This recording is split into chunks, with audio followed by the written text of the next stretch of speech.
रात में नोटबंदी कर दिए, तो हम आपसे मांग रहे हैं 12 बजे रात में उठ करके हमको हमारा पुराना श्रम कानून वापस कर दीजिए और यह नया खतरनाक काला जानलेवा जो श्रम कानून है, जिससे मजदूरों के तमाम हित निरस्त कर दिए जाएंगे। मालिक जितना देर चाहेगा उतनी देर आपको खटाएगा, मालिक जो चाहेगा वही आपको देगा। इस तरह के दास्ता वाली गुलामी वाले कानून के खिलाफ हम लोग एकत्रित हुए हैं। साथियों, विभिन्न सेक्टरों का इस बार हमारे रेल के अधिकारियों पर दबाव है कि हर साल 2% पदों को खत्म कर दिया जाए। अभी आपके अधिकारी से जब भेंट करने जाते हैं, कभी यह कारखाना 2300 कर्मचारियों का जत्था हुआ करता था। याद कीजिए वो सुनहरा दिन जब इस रेल कारखाने में 2300 कर्मचारी के आसपास हुआ करते थे और यह 23 से घटता हुआ 400, 450 या 500 के करीब हम आ गए हैं। तो साथियों, हम लोग चाह रहे हैं कि आपके बाल बच्चों को मजदूरों के बाल बच्चों को, किसानों के बाल बच्चों के लिए यह जो छोटी छोटी नौकरियां हैं उसको बचाया जाए।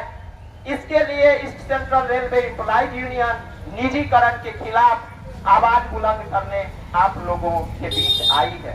अगर आप नहीं संभले, आप अपनी लड़ाई नहीं लड़ पाए, निजीकरण के खिलाफ नहीं लड़ पाए, निगमीकरण के खिलाफ नहीं लड़ पाए और आउटसोर्सिंग के खिलाफ नहीं लड़ पाए, तो आने वाले दिनों में आपके बाल बच्चे पढ़ लिख कर क्या करेंगे, ये लाख टके का सवाल है। और यह जनता जनार्दन और हमारे रेल कर्मचारियों के सामने हम माने इस अर्जी को दे रहे हैं कि अब आपका काम है सोचना कि अब अगला भविष्य, अगला कदम आपका क्या होगा।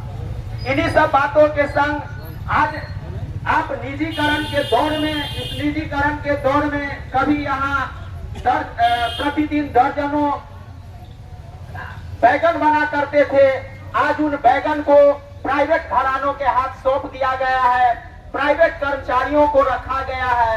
उस प्राइवेट कर्मचारियों में आप ही के भाई भतीजे रिश्ते नाते काम कर रहे हैं, जो महज 5000 पर, 7000 पर, 10,000 पर उसको खटाया जा रहा है। उसके लिए कोई सुरक्षा नियम नहीं है। अभी आपको मैं बता दूं निजीकरण का दर्दनाक खेल, जब आप जाएंगे तो रेल में जो आपका इंक्वायरी है उसमें बेहतरीन खूब पढ़े लिखे नए लड़के आ रहे हैं, उनको महज 5 से 7,000 रुपए पर खटाया जा रहा है। 6 महीने के अंदर उनको फिर कान पकड़कर नौकरी से निकाल दी जा रही है।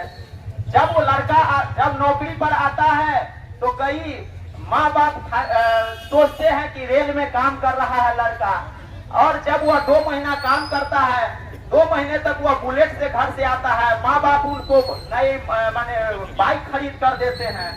2 महीने के बाद उनका बाइक के लिए पैसा नहीं बचता है, तब वह साइकिल से आता है, पुरानी साइकिल से। कुछ दिनों के बाद पता चलता है कि साइकिल पंक्चर है, तो साइकिल को ही कंधा पर उठाकर वह बेचारा नौजवान हमारे स्टेशन पर काम करने आता है। फिर वह कहता है भैया साइकिल पंक्चर हो गई है, इसको बनाने के लिए 20 रुपया दीजिए। तो इस तरह के दास्ता वाली माने व्यवस्था में आपके